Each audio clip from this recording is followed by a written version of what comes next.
Good evening, everyone, and welcome back to another episode of Chitchat with Chakesha and Chauna.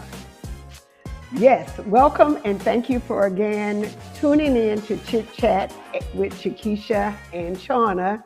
Again, we will discuss wonderful things that have occurred last week at the legislation and things that are coming up.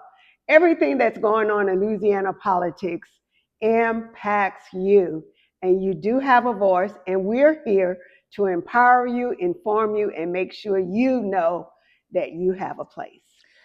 Awesome. And before we get started, we would like to start by sharing the goal of our show as well as the mission. So, the goal of our show is to inform, empower, and activate the Louisiana community by breaking down complex political and social issues into clear, relatable conversations that inspire civic engagement and accountability.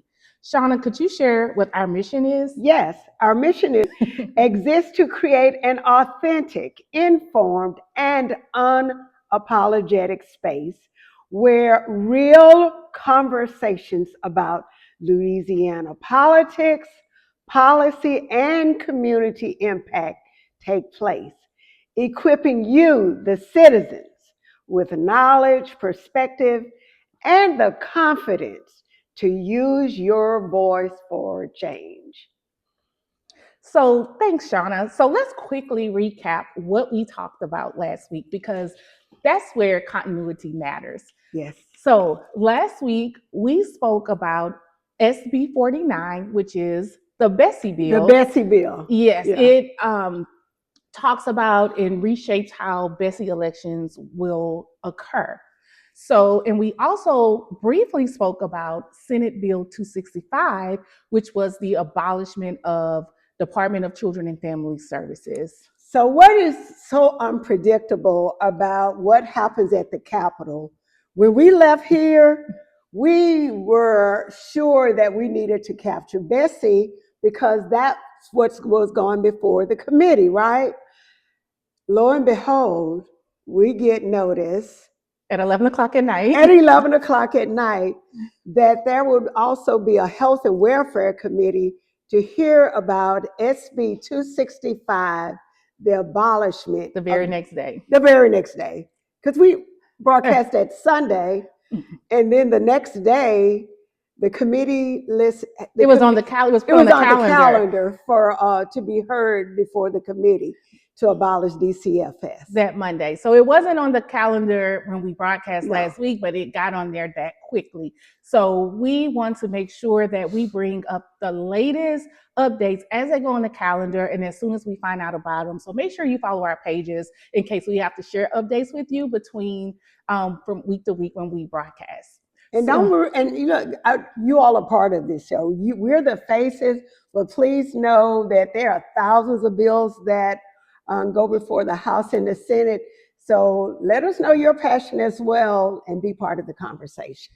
Awesome. So just to give you an update on Senate Bill 49, which changes how the Bessie election will change if it passed from a closed primary to removing it from a closed party primary. Right. That bill went forward to the Senate floor for the final round for the Senate vote. However, it was objected to, so it was temporarily removed off the calendar twice last week. Wow. And it is put back on the calendar for tomorrow. Not sure if it will get a final vote for tomorrow, but we will keep you posted. But because of your shares, your communication, and helping spread the information, it got the attention of the legislators to take a closer look at it. So thank you for that. So also the Senate Bill 265 with Department of Children and Family Services, to give you an update on that, it did hold their committee meeting for that bill, and it did not pass out of committee. So once again, by you reaching out to your legislators, making your voice heard and known of how you feel about that piece of legislation, it slowed the time clock down. So one of the things that the committee members shared with Senator Barrow, who's the author of that bill, they fully wanted to support the goal and what she was trying to accomplish, which was bring structure to the department And accountability. and accountability so that they can reduce the number of child deaths was the overarching theme that I continue to hear. However, the bill did not directly address that in their opinion. So they encouraged Senator Barrow to work with the department, come up with another piece of legislation that directly addressed those issues. So the department had 3 bills, I think they filed for this legislative session, but none of them addressed the concerns, the specific concerns that they had concerns with. So that's what they agreed to do. And they have until, Senator Barrow have until March 31st to file an alternative piece of legislation that will address those concerns directly. So we will keep an eye out on that and give you an update. But again, thank you for sharing the information, reaching out to your legislators. And when you share it, it encourages others to reach out. And as you can see in real time, it is working. So thank you. So that's exactly right. And that, again, that is our purpose and our mission, to make sure that there's advocacy, there's accountability, oversight, and that the bills make sense and they actually address what it is that is being stated. And so those are the things that we want to constantly encourage you all, that this matters. Absolutely. So this week, we will be covering another major important bill. So please pay attention because this is important. It impacts our children. It impacts our public schools. It impacts the governance of those schools. And if you are not aware of what is happening, now is the time to tune in.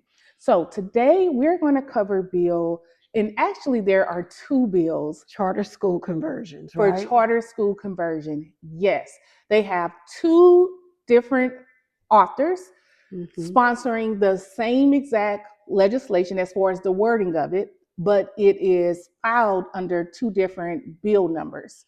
So HB 83, which is under Representative Echols, that's HB 83, and SB, which is a Senator Cathey, 65. Yes. The exact same bill. So that's what you call a double whammy.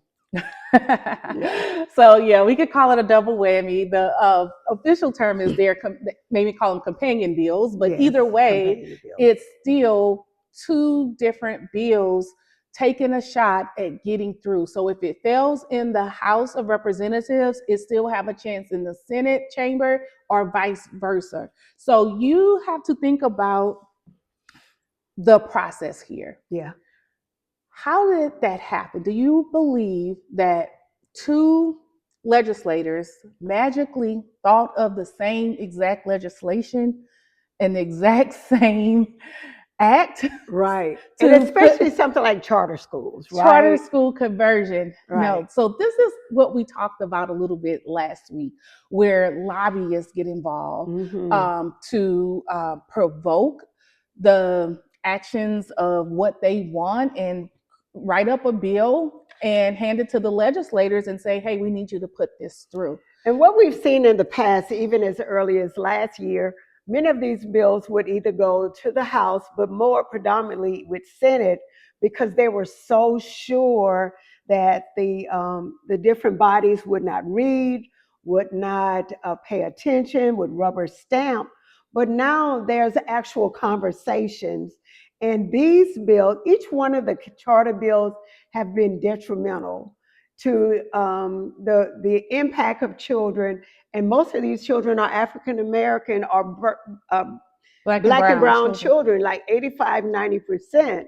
So now, the public schools, even though charters are public, and that is one of the brands that the charter school system really, really tries to play with you and say, well, we are a public school. We are a public school, but it's all about the foundation. And so break down a little bit what the bill does. So so let's start with what the bill does. So first I wanted to just show you how aggressively they're trying to get this bill through. So what the bill would do is make it easier to convert a traditional public school, like your neighborhood school, just a regular public school into a charter school. Right. So right now, the current law requires for a conversion to happen, the school has to vote for that. So we're talking about your traditional neighborhood school. So 50% of the student population, so their parents, 50% of them will have to vote, as well as the staff, the 50% of the staff. And without that vote and without the majority voting in favor of the conversion, it dies. It cannot happen. So with this new bill, they are changing it by removing the 50% requirement of the student body. So let's break it down and just clarify if correct. So let's just say we're talking about Scotlandville Magnet High School. And Scotlandville Magnet High School has 500 parents. So the 50%, of course, of the 500 parents would be 250, right? All right. So 250, is it plus one or just 250? Over 50%. Yeah. So let's just say plus one. And if there's a desire to take over the school, you need 250 plus one. Well, what we know in a lot of urban schools is that you don't get 100% participation. So let's just say out of that 500, 100 parents show up. And the charter association or someone gets to have 55 of those 100. Your whole school is gone. Right. It's that simple. So it's no longer 50% of the student body. I mean, of the parents or probably of the parents. It becomes whoever shows up. It's whoever shows up. So they're counting on lack of parental involvement. And not only that, the vote does not have to take place at the school site in this bill. And not only that, in the new bill, it has to be done by secret ballot.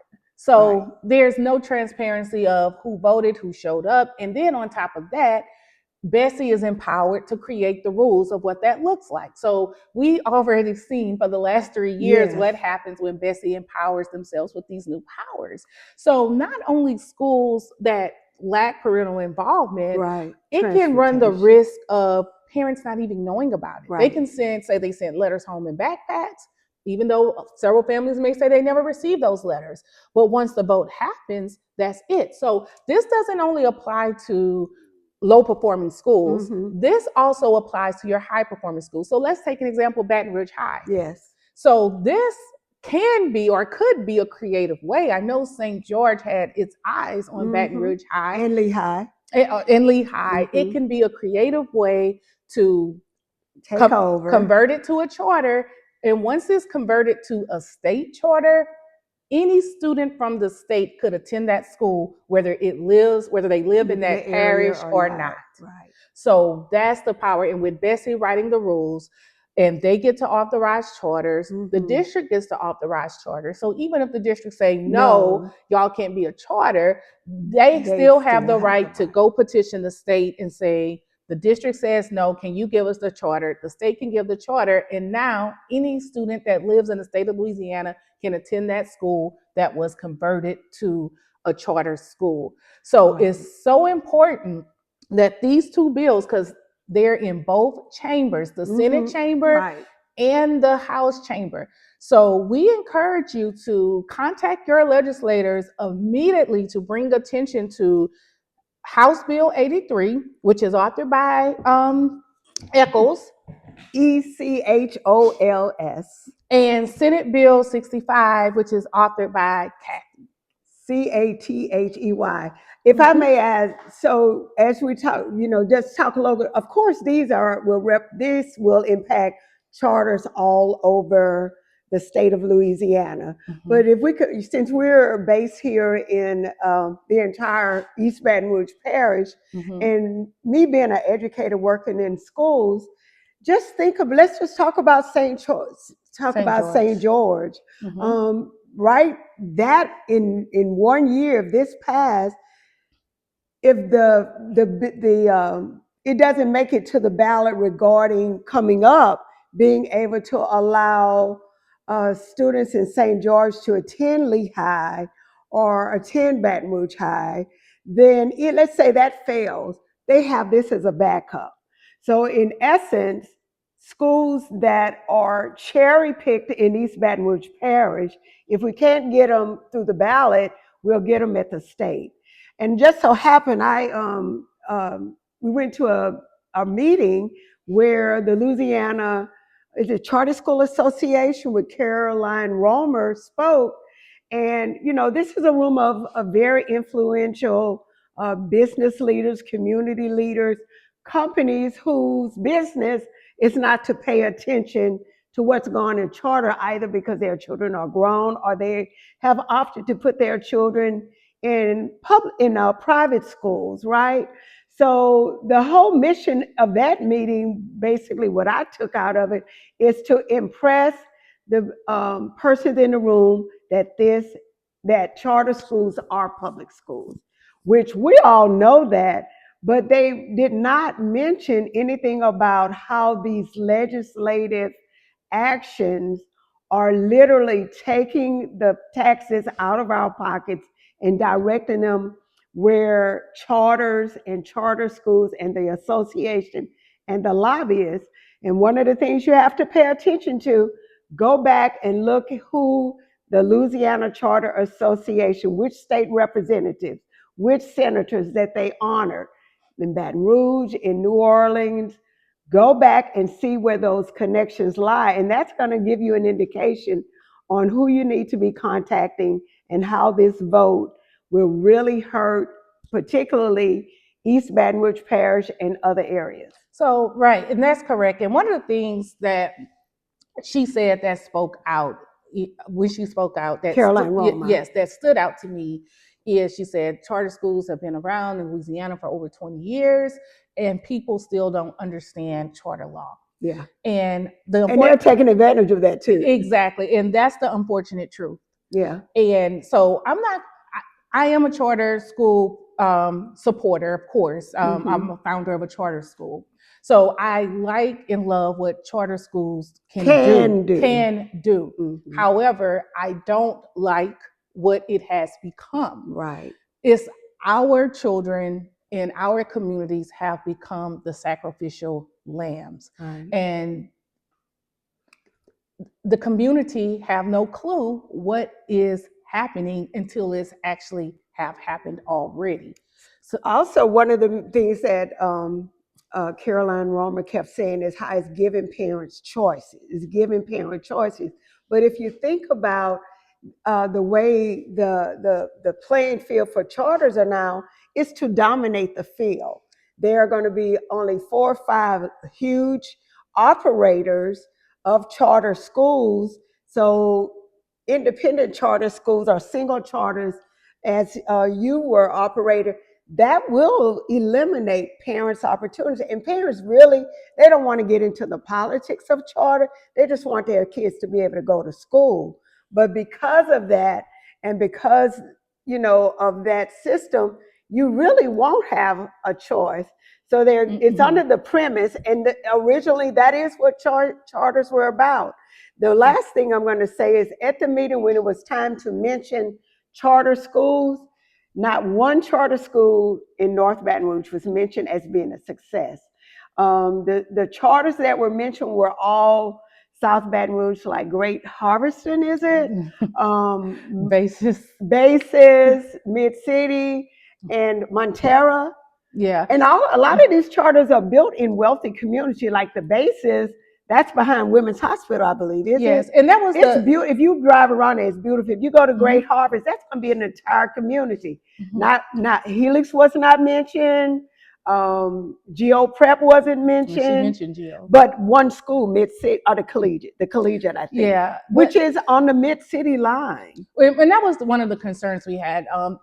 By Impact being one of the top schools in the state, right, it was never recognized because of certain political reasons. But even outside of that, I think with these 2 bills, the problem is going beyond bringing charter schools as additional choice options. These bills take it a step further and start to take over the traditional public schools, your high performing Your schools. high performing schools. So your So Baton Rouge basically, High, they're raping the landscape. Lee High, and then even the smaller towns, you think you have it safe, Zachary High, Ascension Zachary High, High, Ascension, it can right. very much happen in your districts and your communities as well, because this is not going to be per district. This is going to be across the whole state. So all they have to do is have this secret election, and next thing you know, your school is taken over and its facilities, and Bessie, who gets to decide the rules, get to authorize whichever operator to take it on and operate that traditional public school as a charter school. And if it happens enough throughout our state, there's not going to be a need for school boards. Teacher unions can start packing up their bags. All of that is going to go away, and it's going to completely change the dynamic of what education looks like in this state, not for the good, though, for the concerned. And one of the things, speaking as a long-term educator, no matter what, when you have your regular traditional public schools within a regular school district, the job security, my retirement, my insurance, all of those things are because of the security that comes with your regular part school district. And I want to go a little further when you mentioned Zachary. I think we were in 4 years before Zachary will tip the iceberg of being a predominantly black city. And so imagine how beautiful it is at Zachary High School. We want Zachary High to realize your school can be taken over. You have 1,000 homes coming with new families who are not engaged, because what you realize, a lot of people that move to Zachary, they are moving there for the schools, but they are not in political engaged. They may not know who the mayor is. They don't know who their council members are. They don't know who the police chief. And that's because they are moving for one reason, not necessarily to be engrafted. So just think about those persons that think that they are safe in the Zachary school system. You can be picked off. And this is the first year Zachary actually has a charter school. And they open a charter school. And that is how it's going to work, folks. There's one high school, and that high school, based on HB 83 and Senate Bill 65, all your schools in Zachary, all your schools in Ascension, all your schools in Livingston, if there's someone that is in office or someone that you, for whatever reason, because it doesn't have to make sense and you don't have to be failing, by 50% of those that show up. And why don't we have PTA So that meetings? right. Because So that people means doesn't if show up. 10 parents show up, if Right. 6 people Six vote vote. for the school conversion, Yeah. that school will be converted on the Period. votes of 10 people. Period. So right. Call your legislators, and you may want to tell them to vote no on both of these bills. All righty. So let's see. I think we've done a whole lot.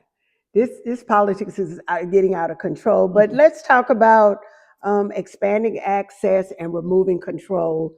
And who's most likely to show up for votes? And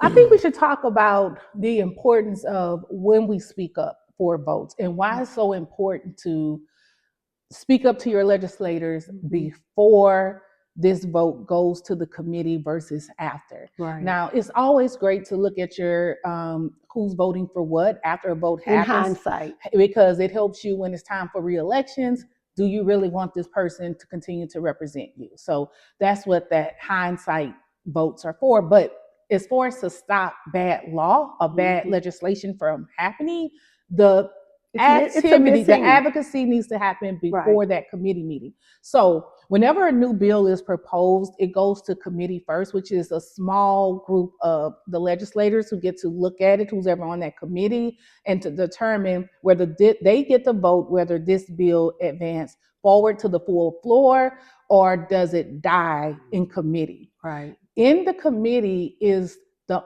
only opportunity where the public gets to officially come there, speak on the bill, give your opinion, and ask the the committee whether they should support it or object to it or deny it. Right. So once it gets to the advance out of committee, then only the legislators get to vote on that. And that's Right. when we have to put all of our hopes in our representatives that they vote in a way that reflects our wishes. So if you really want your voice heard, the goal is to do it before it leaves out of committee. So show up, email them, call them, or show up to the committee meeting and speak out. And I will give an example of that with BREC. Yeah. So one of the community leaders posted about, well, no one's speaking out against, they're selling the BREC parts, and they're selling the BREC parts that are in the Black neighborhoods.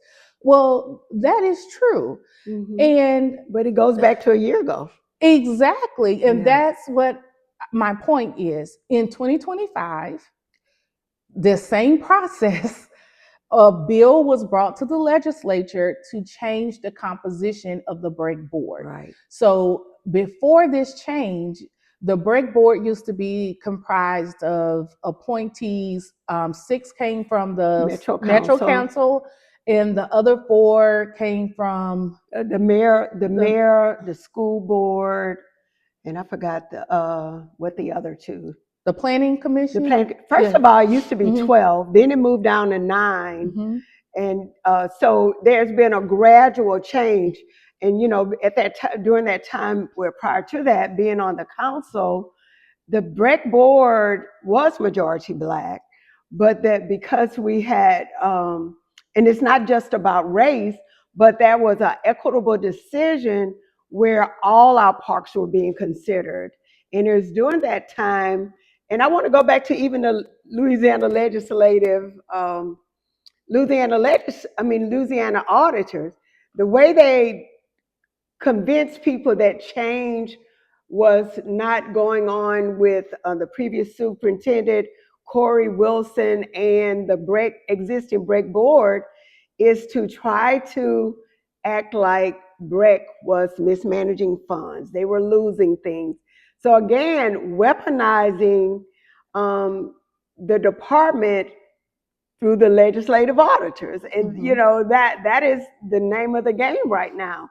So news publishers like the Baton Rouge Business Report, the Advocate, all the mainstream, they focus so much on auditing. However, when they want to move the zoo, they ignored these same audits.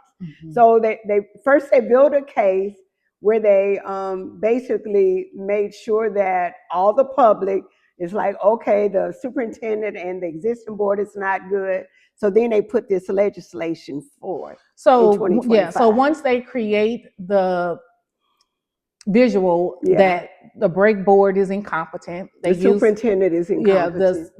They use the audit process to do that, to create the narrative however they want to shape it. And then next thing you know, you see this legislation, oh, we got to do something about it and take it over. And because the public has been misled with that narrative, no one stands up against it. So what they did, they put legislation in place and created a structural change. So again, it goes back to what we're saying. Whenever they start putting bills forward that create structural changes, believe it's an agenda behind that. That's what we were saying about DCFS. That was a structural change. And the BESI, those are structural changes. Right. So when there are structural changes, there's usually an agenda that follows. And a lot of times we are not aware of what that is until it's actually played out. So when you look back at what happened with BREC, when they changed the structure of this board, they changed it from they weakened the power. Right. They gave so each mayor has an appointment now. Where was he? So the mayor of Central, the mayor of Baker, the mayor of Zachary and Baton Rouge, and St. George. And St. George. So that's 5 of the 9, I believe. And then the persons on the council, they reduced the number of appointments with the council, which would at least give you a broader perspective of who's serving. And so when you think about only the one in Baton Rouge, which has the largest number of BREC parks.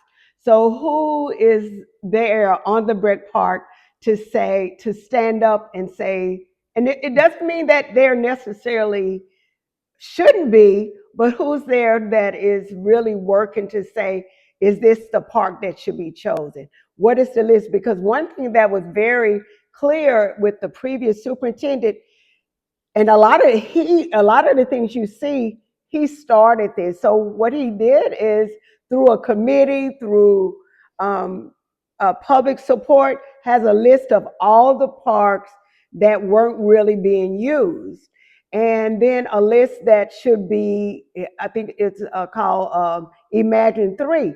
What are those parks that's supposed to get new air conditioning and a total remake? It's the Alston Park. You don't hear anything about the Alston Park being refurbished. The Anna T. Jordan Park, you don't hear anything. All you hear is about them selling for what will essentially be millions of dollars. But what you do hear about is the city park. That's the only park we're specifically here. So are you selling off? You have to think. Is BREC selling off parks in the Black community or in the northern part of the parish to incentivize the city park for certain people whose name is all over the park?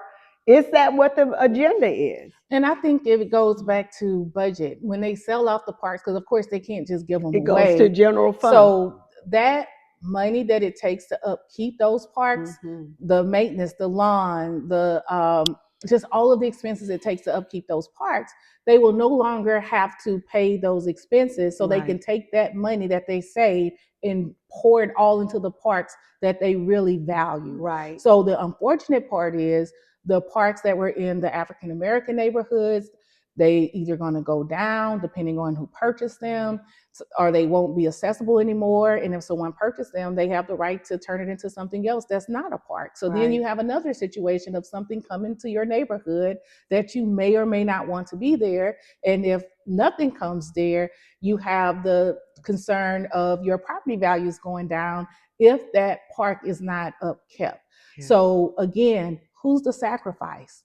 Right. When these laws pass, and when they're passing and they are structural changes that we see looking back, African Americans get the short end of the stick, whether it's our schools, our neighborhoods, our assets and everything. So if we don't stand up while the lawmaking process is happening and say, stop, look at this, don't vote for this, 2 years from now, we will be complaining about something else that we are not seeing right now. So that's why we're asking you to share the information, call your legislators, get engaged so that these bills won't make it out of committee, because we can foresee what's going to happen and who it's going to hurt in the long run. And one of the things, going back to BREC, so the Sharon Hills Park was originally called the Hooper Road Park. And if you know where the Sharon Hills Park is, it's way off the highway. So I specifically brought in an item before the BREC to change it to the Sharon Hills Park. Sharon Hills is a subdivision. There's a Sharon Hills Sharon Hills Elementary. That park is on the list to be closed. So unfortunately, I'm not the District 2 council member, because you wouldn't be hearing this on here. But everyone that lives in District 2 should be asking that the Sharon Hills Park, which we were about to do a ribbon, we were going to do a name change. None of that happened because they got rid of the superintendent, because they changed the board. So now the only way Hooper Road Park is Sharon Hills Park, because it is on the list to be sold, where instead of using that park, turning it into something for that entire community, that having relationships between the park and the school, the park and the community, they would never close a park. I bet they would never close Santa Maria Park. Right in the middle of a subdivision with houses and golf. Why are they closing Sharon Hills Park, which it could be for that community? But again, leadership matters, and you paying attention to who you're voting for, you paying attention to, once you vote for them, to be accountable. But again, this is my personal appeal, that not only do you make sure that you're paying attention to what's about to go on with those Senate bills. Again, once they leave committee, it's an uphill battle. It's not impossible. Yeah. Also, see who's on those committees. Because I dare say people are on committees because somebody thinks they're going to be able to get those committee members to vote their way. So if your state representative and your senator are on the charter school committees, the education committee, you need to be right now having a conversation with them. And even if they're not on the committee, you need to have a conversation with them so that they can have a conversation with the legislators who are on the committee. Right. And you should be speaking up for your neighborhood, just like they value the property value in Santa Maria Country Club, where they have a BREC park, or Beaver Creek Golf Club, where they have a BREC park. You should advocate for that same Hills. Right, for your community park that's attached to your neighborhood that adds value to your property value. So now is the time to speak up, even though, again, that legislation passed in 2025. So now you have to strategically address it and advocate differently with the board that is now in place. But in the future, to prevent things like this from happening, get involved now during the lawmaking process so that you will not become a law where they can change structures, that can do things without your input. And it goes back to the charter school conversion bill. If they change the structure of how a school is converted, once the conversion happens, it's not much you can do because they're going to say, well, we were just following the law. Right.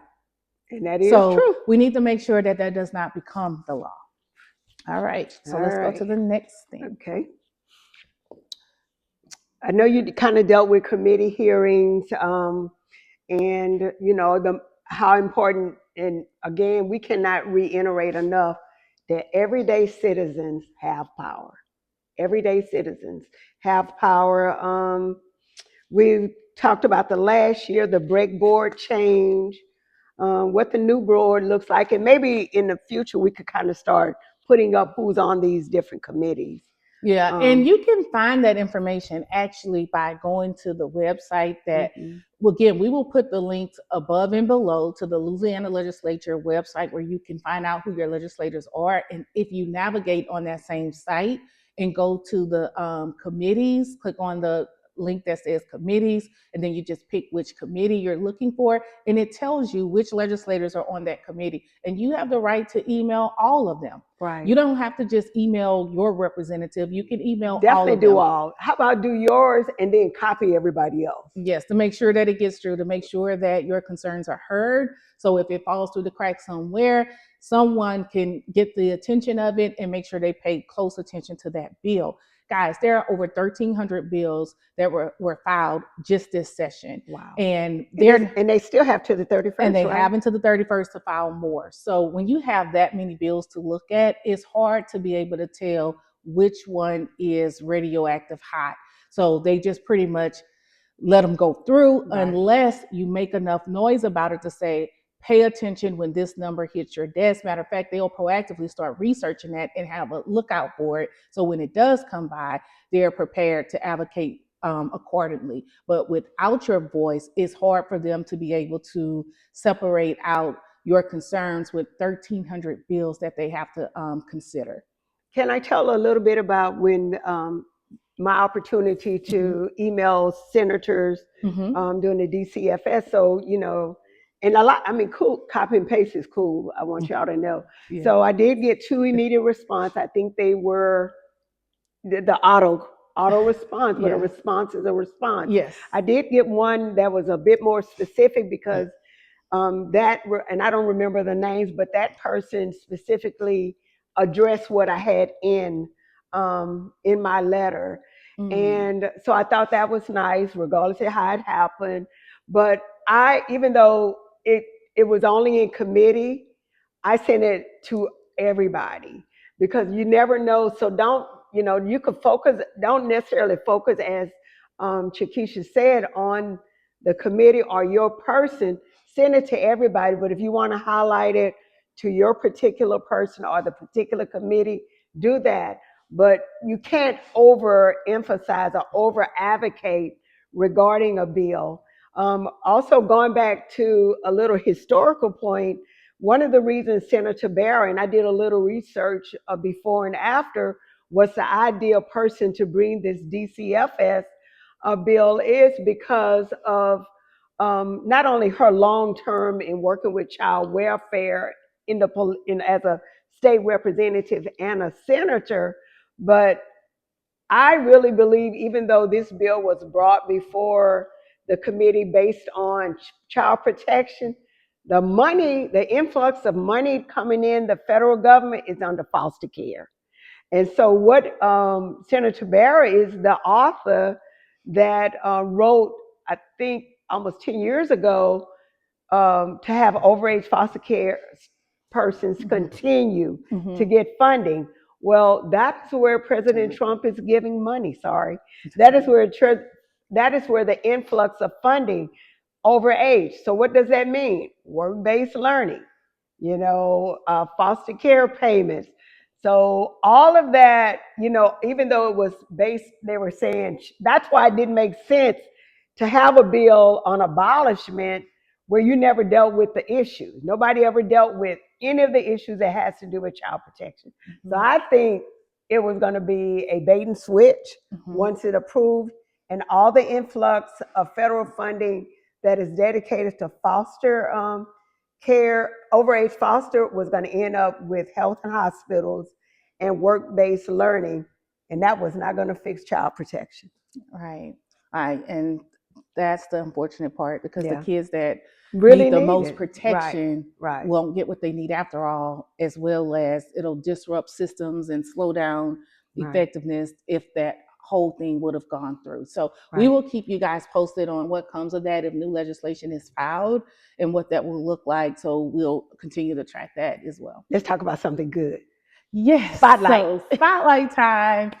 So this week we decided to spotlight a legislator just based on some observations this week. So as we watch these committee hearings and just makes observations, sometimes we'll spotlight a legislator based on a positive bill that they're sponsoring that we believe will help and uplift the community. But this particular legislator, we wanted to spotlight just because of how she stood out as far as her advocacy, not just in one committee hearing, but multiple committee hearings. I've seen this legislator just happen to be in the committees that I've been tracking. So the name of this senator is Senator Katrina say her name. Jackson. I wanted us to say it together. Okay, I thought it was Andrews, so I was going to say it's Jackson Andrews. Okay, Katrina Jackson. Yeah. Okay, so, I think she got married. Yeah. Okay, awesome. Yeah, I don't know her Out personally. of Monroe, me either. So, but I think she's your soror, by the way. Oh, yeah. Well, it explains why she's in the spotlight. So she's not being biased because she didn't know that. I did not know that. I did not know it. But I'm even more proud now to announce her as the legislator spotlight for this week. So just to share with you some of my personal observations, guys, I believe that every district in Louisiana deserves a representative like that. Like, if you don't have a representative like that, you need to go find one. We need to go find one. I think, not to say that my representatives aren't. I know they. I'll say they aren't. But go ahead. All right. I'm sorry. Okay, don't take that out either. Okay. Go ahead. Shauna said that. Now I will say that about my state representative. I can't. Let's go on. Okay. See, we were on track. We were doing good. So Senator Katrina Jackson hails from the metropolis city of Monroe. And I know people in Monroe, and they are highly impressed, and they always have. I didn't really pay attention to her all these years, but she's always had this like huge reputation among her constituents. I just was not aware, But anyway, so let's talk about her. Yeah. So what I've noticed about her, she fights for her constituents. I mean, she keeps them updated. She's always posting on her page Yeah. when they go in session. Hey, y'all can log on now. I'm doing this. This was the result of this meeting. This was the result of that meeting. Mhm. This is what we're trying to do. So, I mean, you don't see that all the time. And whether they engaged or not, I mean, they should want to be engaged because she's making a proactive effort to engage them. Mhm. So once she gets to committee, so she's not just doing that on the social media scene. Mhm. In committee, she was leading the committee. I think she chairs this committee. Health and Child Welfare, wasn't it? No, well, no, because I know she asked some really, really good questions. Yeah, I'm not sure if this was the child welfare. She is on that committee, but it was a committee where I don't know if this was the finance committee or the appropriations committee. I can't remember, but she wasn't chairing this committee. She was just a member on this committee, and she was asking questions targeted to Bessie about the MFP. Yeah. And she had obviously have done her homework because the MFP, that's the per pupil allocation. It's a very complex formula of how the state calculates how much they will pay per child to get a public school education. Mhm. So her argument was that with the Gator program, the Gator allocation would be more money, like way higher, like than a regular public school. Yeah, I think the kids in her district are only getting like maybe $5,000 per student, and with Gator, it was averaging about $7,000 per student. So she had a problem with that because she said that this is okay to provide choice. However, my kids are being disserviced. Yes, it's not equitable because we're only getting $5,000 per student. So if we're going to allocate additional funds, we need to find a way to up the per pupil allocation for students in rural parishes. And I completely agree with that. Right. That is the problem I have been saying about rural parishes and the per pupil allocation. They have to make do with what they have, which is why the education there is not as good as your urban cities. And not only that, it's harder for them to attract teachers because the pay. It makes a difference with pay, sustainability, the best teachers, the best administrators, the best buildings. All of that is taken out of that's per student MFE. And believe it or not, most of Louisiana is rural parishes. Right. So the only places that really get a high dollar amount of MFP are your like Baton Rouge, New Orleans, Shreveport. But when you get into those rural small towns, they're not getting much to fund their schools, and it's hard for them to attract teachers other than people who grew up there who want to give back to their community. They may get lucky and get one or two people every now and then, but again, the kids suffer, and that's part of the reason why Louisiana continues to remain at the bottom because our education system is not strengthened.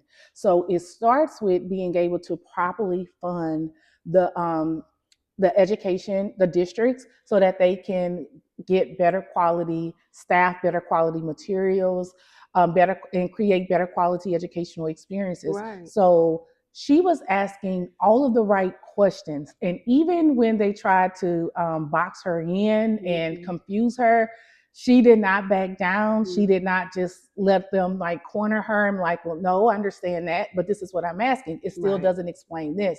So her questions to them were so good, they were getting confused to the point to where the chair had to like just stop her to say, oh, let's just move on and we'll talk about this later, because they did not have answers. They did not have answers. Even the Bessie chair who tried to skate around what she was trying to do or put it off on the superintendent. She was like, no, when the superintendent was here, he told me to ask y'all. So now I'm asking the Bessie members. And they wanted to say, ask the superintendent. Right. So they're going to have to come up with real answers. And that's the kind of advocacy we need from our leaders, where they're not just rubber stamping bills. They're asking real questions. They're making sure it makes sense. And they're advocating for their parish to make sure that the constituents in their parish gets the best of the best. So yeah. So also, I observed her in the DCFS hearing, and she basically was asking questions about policy. I mean, the committee meetings, because they've had oversight for 10 years, and she was asking for bills or discussions or proposals that had come out of those committees. I need to stop. Out of those committees, she was like, okay, if we're dealing with response. If that's the issue, what are the bills? You know, and I'm not saying what she had, but what her point was is if these are the issues, and we've had oversight, and there have been ongoing committee meetings where what are some of the proposals, and basically the representative, the Senator Barrow was like, well, they aren't responding, you know, and then it was so funny, Chakesha. Then DCFS start using their Facebook post to show all these meetings where they're having these events with Senator Barrow there. So, you know, I'm glad she asked those questions because they were just very matter of fact. The proof has to be in the pudding. Right. And that's basically, you know, she asked the questions that are relevant, that are specific to whatever the issue is. And again, she's well researched, you know, and I really appreciated that. Yeah, I had to, she caught my attention so much I had to look up her background. She's actually an attorney. Yeah. I bet she's a good attorney. Yeah. So that plays a lot to it, guys. When you electing your representatives, you want people, whether they have a legal background or not, you want people who are going to research, they're going to ask the right questions, they're going to ask hard questions, and before they make a decision to put the bills through, and the decisions are representative of you as the community. And not only that, they are advocating to make sure that your community gets what your community deserves and not get left out. So congratulations to Senator Katrina Jackson Andrews. Yes. Yeah. First Lady, I believe, as well. Oh, wow. So what are our takeaways? Yeah, you know, if what we've talked about happened just last week, as well as how the legislatures that went through in 2025 have come home to roost in 2026, is early. Advocate early. Yes. Advocate early. You are never too early to advocate. Yes. As soon as you hear that something a bill has been filed, even before it comes to committee, start talking about it, start sharing, start letting people, don't have a wait and see. The other thing that you have to do is understand how these laws of yesterday come back and how they impact us tomorrow. Yes. They are not isolated, and they are well thought out, not just for the moment, but for the future. Yes. So please don't be sleep. Don't be naive that what you see is all there is, because it's not. Stay informed. We understand that we all have busy lives. I definitely do. But all of us together can make a difference. Yes. There are no more persons that are going to come and rescue us, whether you're Republican, whether you're a Democrat, whether you're independent. Yes. These laws impact you. And even if they started out where they're anti-progressive, before it's over with a change in administration, it will come back and it will hurt you as a conservative, as an independent. And you will go back and say, this is not how it was supposed to be. And even when that administration is gone, their laws are here to stay.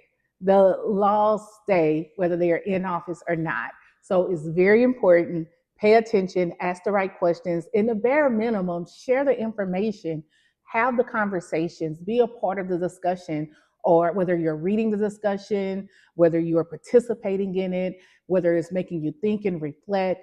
Do every little bit helps to make a difference in our communities and do better than what we did yesterday.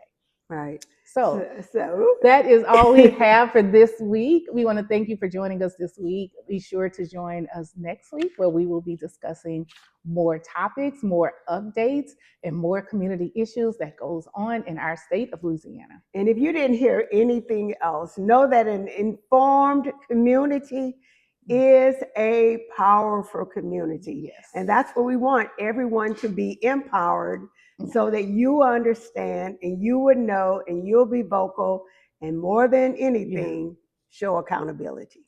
Accountability matters. Thank y'all, and we will see you on next week. Share the broadcast. Share the broadcast. See you next week.